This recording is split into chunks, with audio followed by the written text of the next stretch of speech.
വനിതാ സംവരണ ബില്ലിനെ പ്രതിപക്ഷം എതിർക്കുന്നില്ല. വനിതാ സംവരണ ബില്ല് ഇപ്പോൾ ആസ് ഇറ്റ് ഈസ് എങ്ങനെയാണ് ഇപ്പോൾ ഉള്ള ലോക്സഭയിലെ അംഗങ്ങളിൽ 33% കൊടുത്ത് വനിതാ സംവരണ ബില്ല് നടത്തണമെന്ന് തന്നെയാണ് കോൺഗ്രസ് പറഞ്ഞിരിക്കുന്നത്. പക്ഷേ ഇപ്പോൾ BJP പറയുന്ന രീതിയിലുള്ള അമെൻമെൻറ്റ്, അത്തരത്തിലുള്ള ഒരു അമെൻമെൻറ്റ് നടത്താനുള്ള ചർച്ചകളാണ് പ്രതിപക്ഷവുമായി നടത്തേണ്ടത്.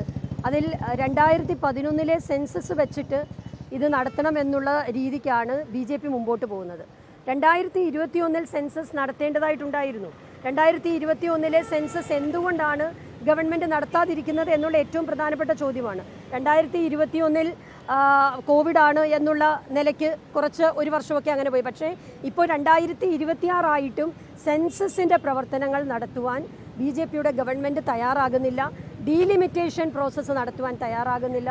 ഇതൊന്നുമില്ലാതെ എണ്ണം കൂട്ടുക എന്നുള്ള ഒരു അൺഎത്തിക്കലായിട്ടുള്ള ഒരു രീതി, നമ്മുടെ സംസ്ഥാനങ്ങളുടെ അഭിപ്രായം ചോദിച്ച് അതിലൊരു ധാരണ ഉണ്ടാക്കി മുമ്പോട്ട് പോകുന്നതിന് പകരം അൺഎത്തിക്കലായിട്ട് പോകുന്ന ഒരു രീതിയാണ് ഇപ്പോൾ അവലംബിച്ചിരിക്കുന്നത്. അതിനെയാണ് യഥാർത്ഥത്തിൽ എതിർക്കുന്നത്.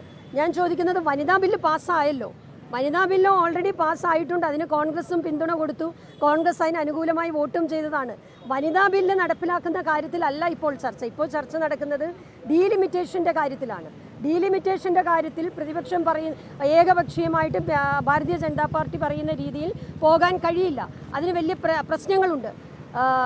ഹിന്ദി ഹൃദയഭൂമിയിലുള്ള എണ്ണം കൂട്ടുകയും മറ്റ് ചെറിയ സംസ്ഥാനങ്ങളുടെ എണ്ണം കുറഞ്ഞു വരികയും ചെയ്യുന്ന ഒരു സാഹചര്യം കൂടി അതിൻ്റെ അകത്തുണ്ട്. അപ്പോൾ അത്തരത്തിലുള്ള ചർച്ചകൾ ആണ് നടക്കുന്നത്. അതിനെയാണ് എതിർക്കുന്നത്. ഒരിക്കലും വനിതാ ബില്ലിനെ അല്ല എതിർക്കുന്നത്. വനിതാ ബില്ല് പാസ്സായിട്ടുണ്ട്. അത് UPയുടെ കാലത്തും രാജ്യസഭ പാസ്സാക്കിയതാണ്. വനിതാ ബില്ലിൻ്റെ ഏറ്റവും ശക്തയായ വക്താവ് എന്ന് പറയുന്നത് ശ്രീമതി സോണിയാഗാന്ധിയും കോൺഗ്രസുമാണ്. അതാണ് ചരിത്രം. നിയമസഭാ തെരഞ്ഞെടുപ്പിന് ശേഷം UDFന്റെ പ്രതീക്ഷ, പിന്നെ മുഖ്യമന്ത്രി ആരാധനത്തിലൊക്കെ ചർച്ചകളൊക്കെ സജീവമാകുന്നുണ്ട്. MK രാഘവൻ ഒരു പ്രതികരണം വന്നിരിക്കുന്നത്, മുഖ്യമന്ത്രി വിവാദം ഉണ്ടാക്കിയത് ഷിയാസാണ്, ഷിയാസിന് എന്ത് അർഹതയാണുള്ളത്, ഷിയാസിന്റെ പരാമർശമാണ് എല്ലാ വിവാദവും ഉണ്ടാക്കിയെന്നുള്ളൊരു വിമർശനമാണ് MK രാഘവൻ ഇപ്പോൾ ഡൽഹി പറഞ്ഞിരിക്കുന്നത്. MK രാഘവൻ എന്താണ് പറഞ്ഞതെന്ന് അദ്ദേഹം പറയട്ടെ. ഞാൻ കേട്ടില്ല അതിനെപ്പറ്റി, എനിക്കതിനെപ്പറ്റി അറിയില്ല. എനിക്കറിയില്ല അതിനെപ്പറ്റി അദ്ദേഹം എന്തുകൊണ്ട് പറഞ്ഞു എന്ന് എനിക്കറിയില്ല.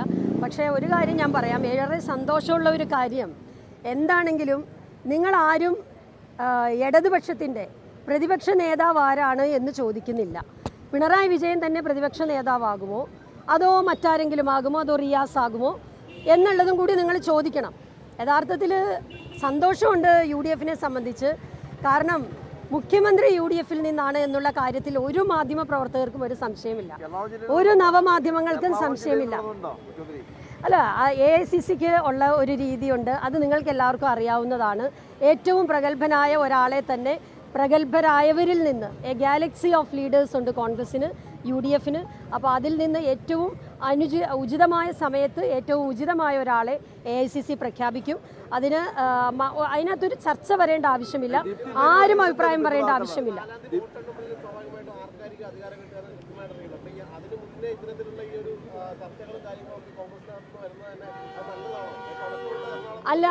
അല്ല ഇതിൻ്റെ മറുപടി നിങ്ങൾ കൊടുക്കണം കേട്ടോ. കോൺഗ്രസിനകത്തും നല്ല ചർച്ച വന്നത് എവിടുന്നാ?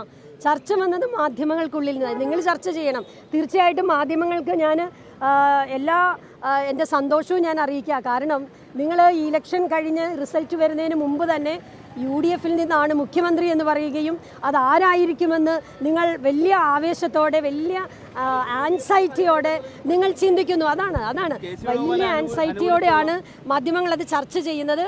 അത് ഞങ്ങൾക്ക് UDFകാർക്ക് വലിയ സന്തോഷം നൽകുന്ന ഒരു കാര്യമാണ്. ഇനി ആര് മുഖ്യമന്ത്രി ആയാലും UDFനെ സംബന്ധിച്ച് സന്തോഷം, എല്ലാവർക്കും സന്തോഷമാണ്.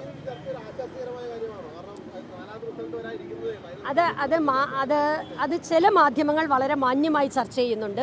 ചില മാധ്യമങ്ങൾ അവരുടെ ആളുകളെക്കുറിച്ചുള്ള വിലയിരുത്തലുകളും ഒക്കെ നടക്കുന്നുണ്ട്. പക്ഷേ ചില മാധ്യമങ്ങൾ വളരെ കൃത്യമായി ചില അജണ്ട വെച്ച് ഇതിൻ്റെ അകത്തൊരു കുത്തിത്തിരിപ്പുണ്ടാക്കാൻ വേണ്ടി ശ്രമിക്കുന്നുണ്ട്. ആ മാധ്യമങ്ങൾ ആരൊക്കെയാണെന്നും ഞങ്ങൾക്കറിയാം.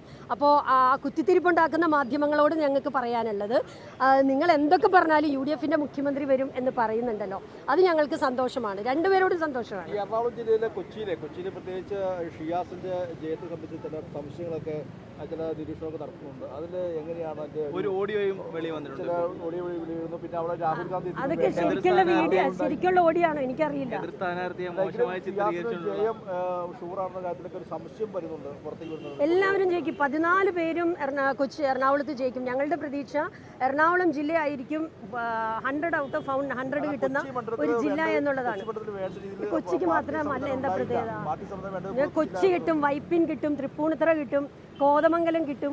ഇതെല്ലാം നഷ്ടപ്പെട്ടു പോയ മണ്ഡലങ്ങളാണല്ലോ. ഇതെല്ലാം കിട്ടും ഇപ്രാവശ്യം എന്നാണ് ഞങ്ങളുടെ പ്രതീക്ഷ. അപ്പോൾ നിങ്ങളുടെയൊക്കെ പിന്തുണ ഇതിൻ്റെ അകത്ത് ഉണ്ടായിരുന്നു, തെരഞ്ഞെടുപ്പ് കാലത്തും ഉണ്ടായിരുന്നു. എല്ലാവർക്കും നന്ദി. എല്ലാവർക്കും.